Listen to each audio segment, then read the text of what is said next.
கண்ணா லட்டு தின்ன ஆசையா? அதுவும் வீட்லயே செஞ்சு தின்ன ஆசையா? வீடியோவை ஃபுல்லா பார்க்க ட்ரை பண்ணுங்க. ஏன்னா இடையில டிப்ஸ் சொல்லுவேன். கடலை மாவு 1 கிலோ எடுத்திருக்கேன்.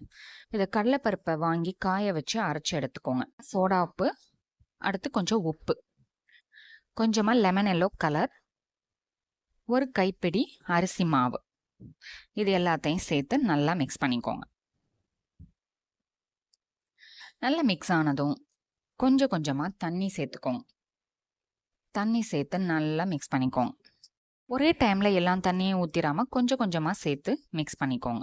அப்பதான் நமக்கு கரெக்டான பதம் வரும். இது வந்து நிறைய கட்டிப்படும். ஸோ அந்த கட்டி இல்லாம கரைச்சிக்கணும். அதுக்கு தான் நமக்கு டைம் எடுக்கும். இட்லி மாவு கன்சிஸ்டன்சிக்கு கரைச்சி வச்சுக்கோங்க.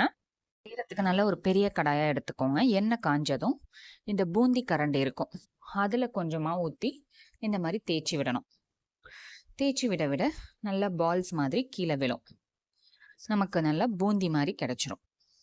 அடுப்பை கண்டிப்பாக ஹை ஃப்ளேம்லேயே வச்சுருக்கணும். போட்டோன்னே லைட்டாக திருப்பி விட்டுட்டு ஒரு 25 செகண்ட்ஸ் போதும் இது வேகிறதுக்கு. ரொம்ப நேரம் வேக வைக்கக்கூடாது.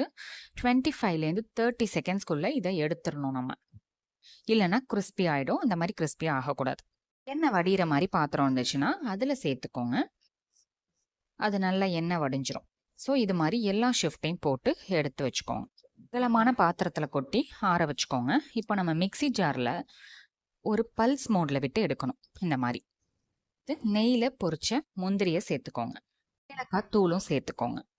பல்ஸ் மோடில் விடாமல் ஃபுல் பூந்தியாகவே பிடிச்சிங்கன்னா லட்டு வந்து பிடிக்கிறதுக்கு வராது. இது நம்ம பாகு காய்ச்சிக்கலாம். 1 கிலோ மாவுக்கு 1.5 கிலோ ஜீனி, அது கம்பி பதம் வர வரைக்கும் நம்ம காய்ச்சணும். அந்த பாகை அதில் கொஞ்சம் கொஞ்சமாக ஊற்றி கிளறிக்க வேண்டியதான். ஒரேடியாக ஊற்றாதீங்க, நிறையா சம்டைம்ஸ் போயிடும். தேவையான அளவு நெய் சேர்த்து கிளறி விட்டுக்கலாம். கொஞ்சம் சூடாக இருக்கும் போதே நீங்கள் உருட்டிடணும். அப்போ தான் லட்டு நல்லா ஷேப்பாக வரும். கிலோ கடலை மாவுக்கு 110 லட்டு வந்துச்சு. எப்படியும் 90 to 100 உங்கள் சைஸ் பொறுத்து லட்டு கிடைக்கும் நமக்கு. தேங்க்ஸ் ஃபார் வாட்சிங். Take care. Bye bye.